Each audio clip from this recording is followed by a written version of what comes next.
Il comune di Grotte, in qualità di ente capofila di un'aggregazione che coinvolge i territori di Aragona, Bonpensiere, Campofranco, Milena, Montedoro, Racalmuto, Raffadali, Sant'Angelo Muxaro, Santa Elisabetta e Sutera, comunica con soddisfazione l'avvio del progetto formativo denominato Gestione e Innovazione nelle pubbliche amministrazioni. L'iniziativa è stata selezionata e interamente finanziata nell'ambito dell'avviso nazionale Performa PA, promosso dal Dipartimento della Funzione Pubblica e attuato dal Formez di Palermo,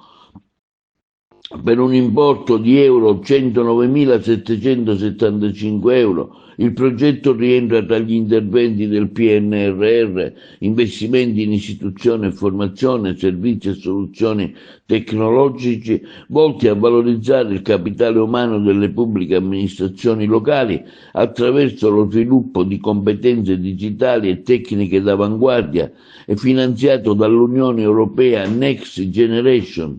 Il piano formativo prevede complessivamente 300 ore di attività in modalità webinar sincrono, è stato strutturato per rispondere concretamente ai fabbisogni dei comuni aggregati. Il programma si articola in 4 aree strategiche: digitalizzazione e sicurezza, transizione digitale, atti amministrativi, nativi digitali,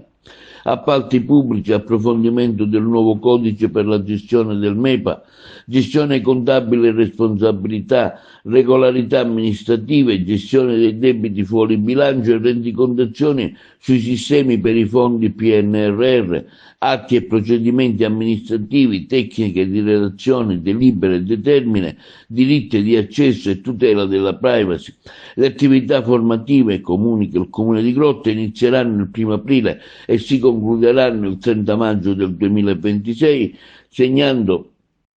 un passo fondamentale verso una pubblica amministrazione moderna, digitale e preparata alle sfide del futuro.